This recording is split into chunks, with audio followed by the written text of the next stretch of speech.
Ingresa a nuestro canal de YouTube y suscríbete.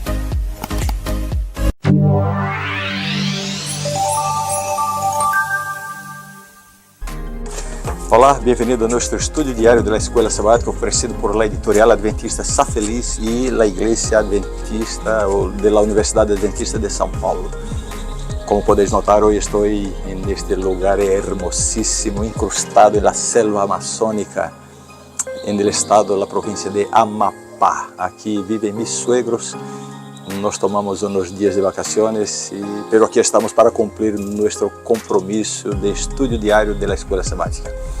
Hoje começamos a semana 4 da Escola Sabática com um tema muito especial: como nos rescata Deus.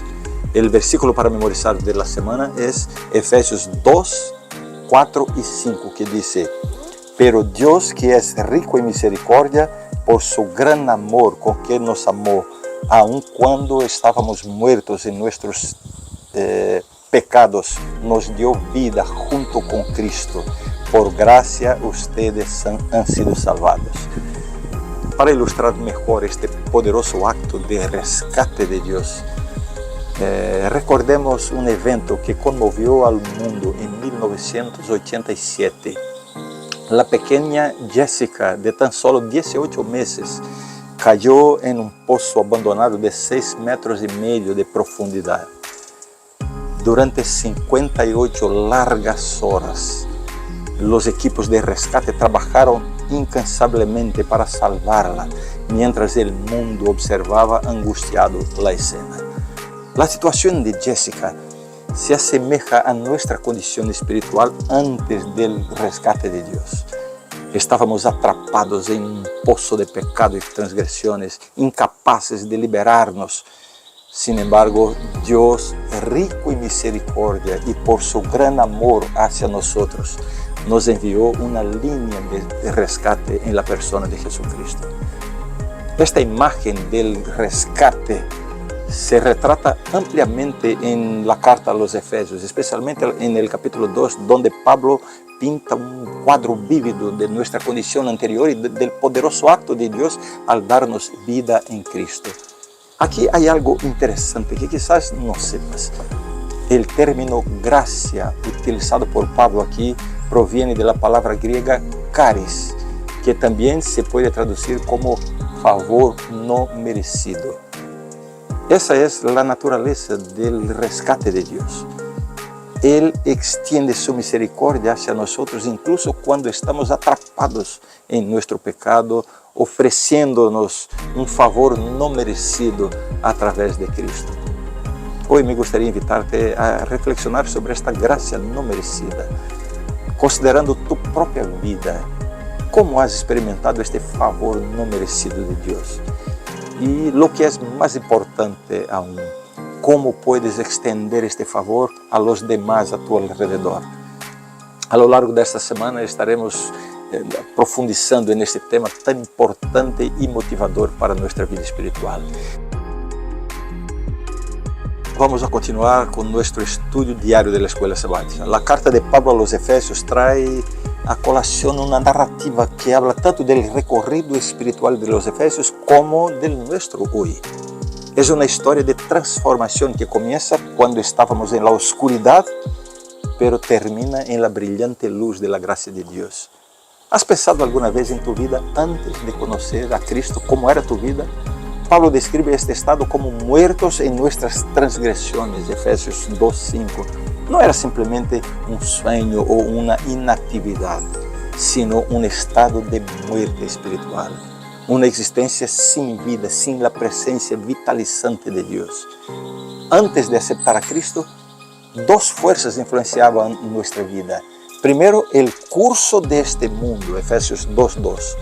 Esto se refiere a la presión social, a los patrones de comportamiento y a las expectativas que nos alejaban de Dios y de su verdad.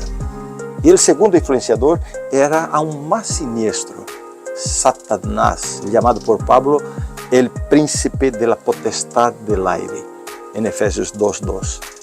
Él actuaba activamente en nuestra vida, conduciéndonos por caminos de desobediencia y rebelión contra Dios.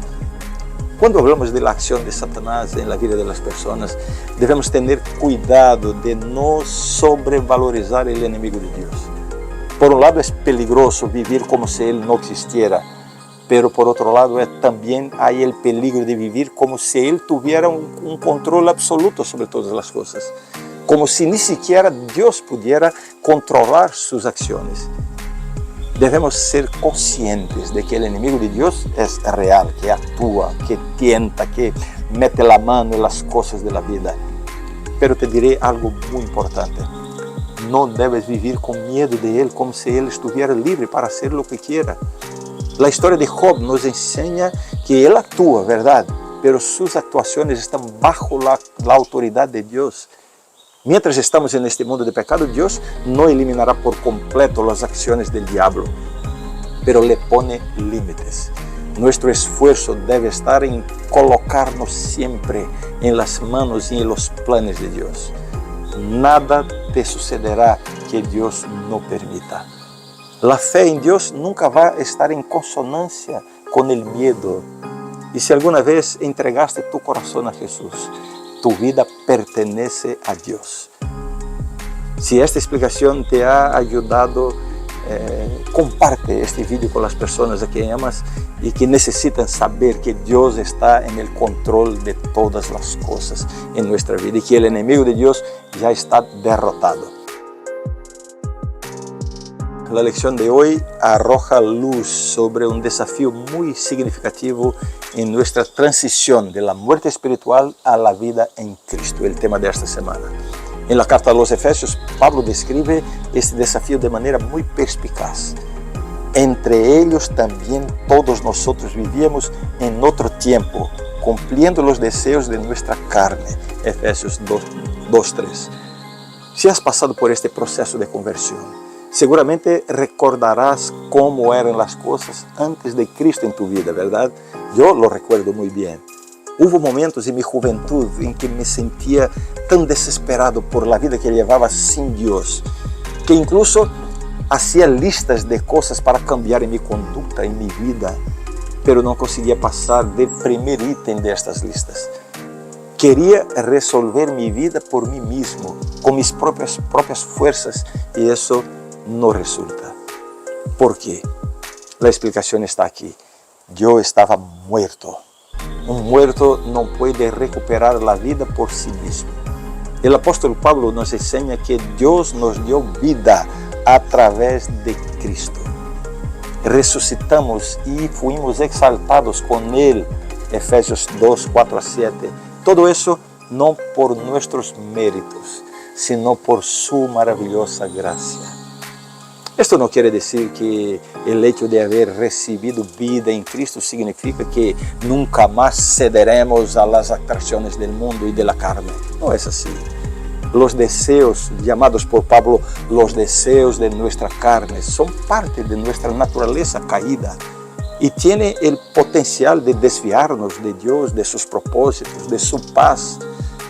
Nuestra lucha contra el pecado y el mundo continúa, pero ahora desde una perspectiva diferente. Antes de Cristo, la fuerza del pecado estaba en nuestra voluntad.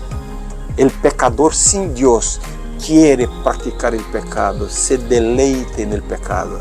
El pecador transformado por Cristo aún tendrá una lucha contra el pecado, pero ahora ya no desea el pecado.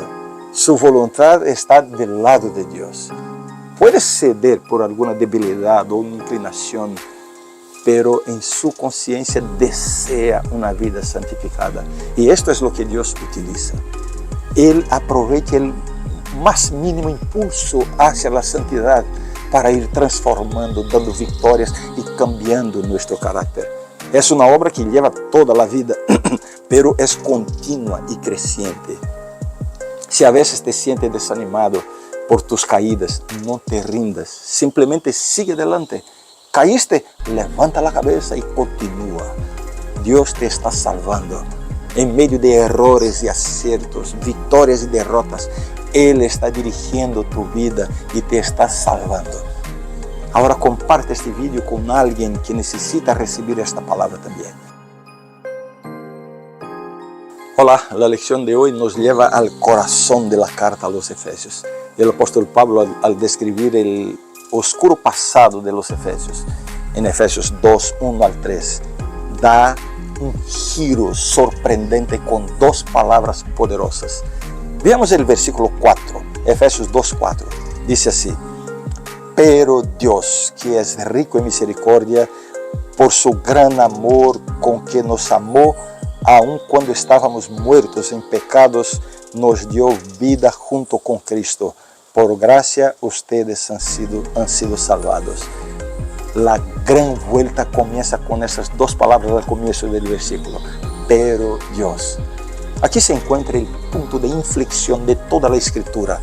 El faro de luz que atraviesa las nieblas de nuestra humanidad caída.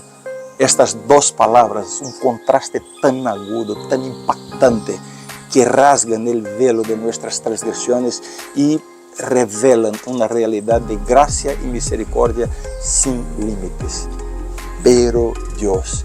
¿Cuántas veces hemos tropezado en nuestra vida, envueltos en nuestros errores, nuestros pecados, y nos sentimos impotentes ante nuestra naturaleza pecaminosa?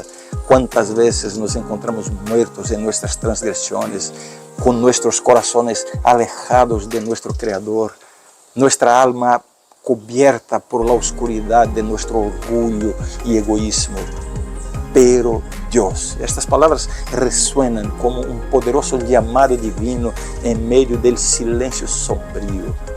Nuestro Dios, rico en misericordia, no nos dejó perecer en nuestras transgresiones, no nos abandonó en nuestros caminos perversos, sino que en su gran amor nos dio vida, vida en Cristo, el regalo más precioso de la gracia divina.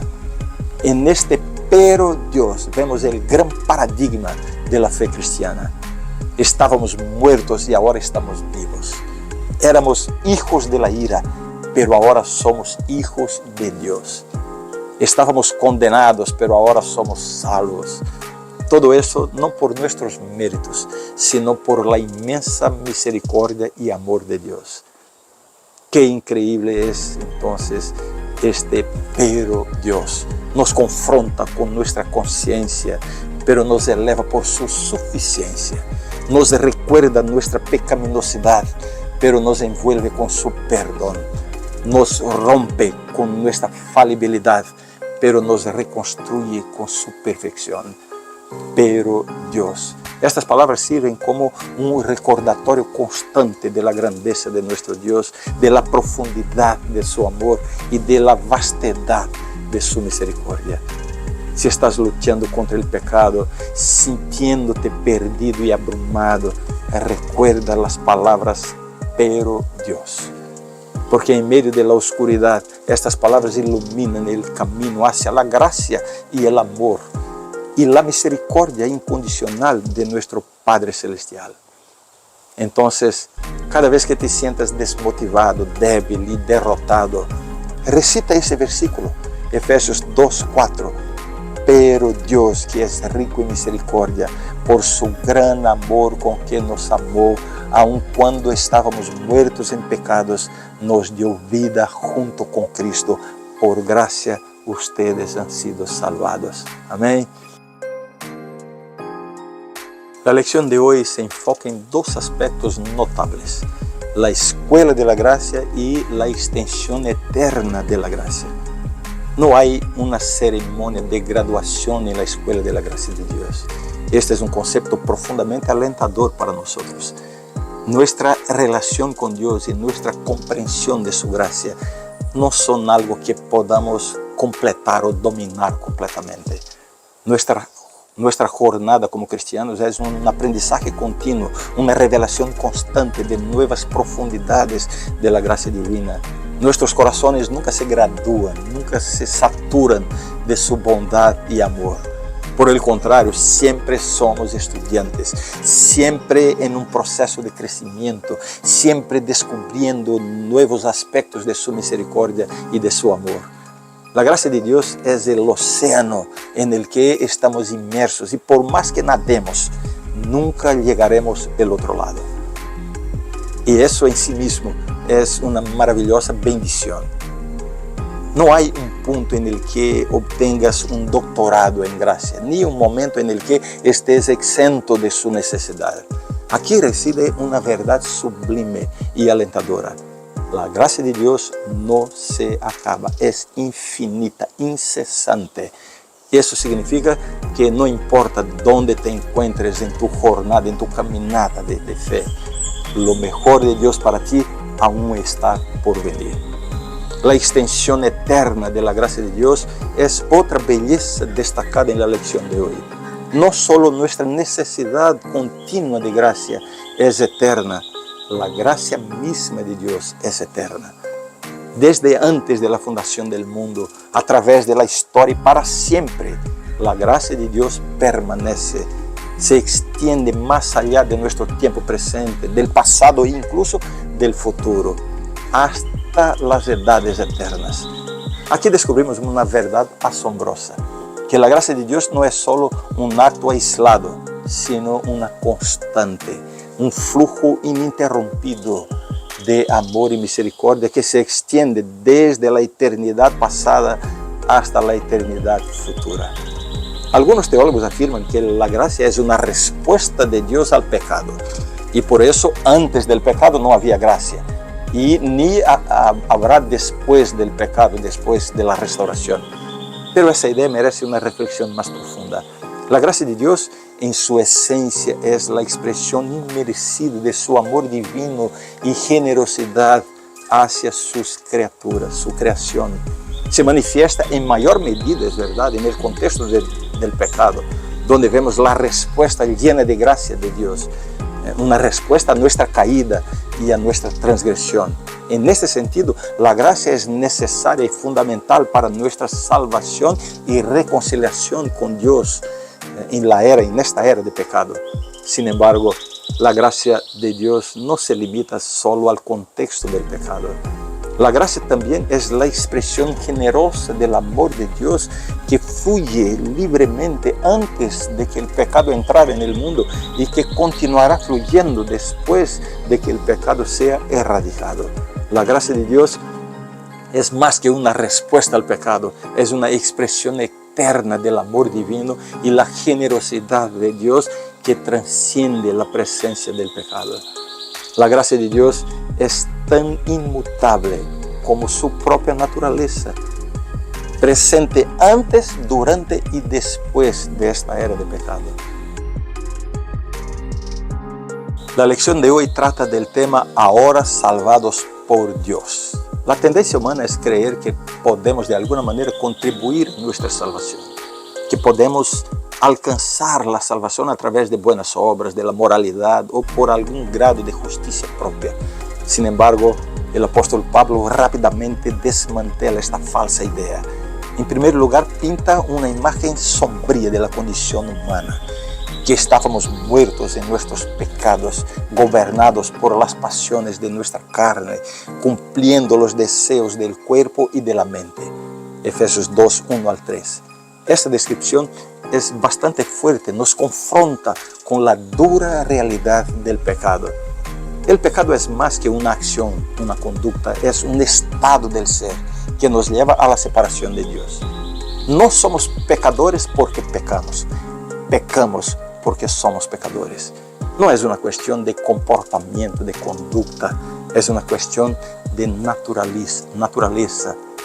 Sin embargo, el apóstol destaca enfáticamente que es precisamente en este escenario sombrío, donde la luz de la gracia de Dios brilla con fuerza extraordinaria. No por algún mérito nuestro, no por ningún esfuerzo nuestro, sino simplemente por el gran amor de Dios. Él nos da vida junto con Cristo, nos resucita espiritualmente y nos coloca en las regiones celestiales con Cristo Jesús. Lo que Pablo nos muestra es que la salvación no depende de nosotros. No es algo que podamos alcanzar por nuestros propios esfuerzos. Al contrario, la salvación es un acto soberano y misericordioso de Dios. Esto no significa que no tengamos ningún papel en ello, sino que nuestro papel no es el de protagonistas, sino el del responder a la obra salvadora de Dios. Nuestra fe y nuestras buenas obras son una respuesta a la salvación que Él ya ha realizado y no son condiciones para que esa salvación ocurra. Pablo nos recuerda que hemos sido salvados por gracia mediante la fe y que incluso esta fe no proviene de nosotros mismos, sino que es un don de Dios. Efesios 2:8. Esto coloca la salvación firmemente en las manos de Dios. Depende enteramente de lo que Cristo hizo en la cruz y de cómo el Espíritu Santo aplica esta obra en nuestra vida. No somos los autores de nuestra salvación, sino los receptores de ella. Por lo tanto, no hay lugar para el orgullo o la vanagloria. Al contrario, el conocimiento de que la salvación es totalmente obra de Dios debe llevarnos a una profunda humildad y a una gratitud sin medida. Hemos sido creados en Cristo Jesús para hacer buenas obras que Dios preparó de antemano para que anduviéramos en ellas.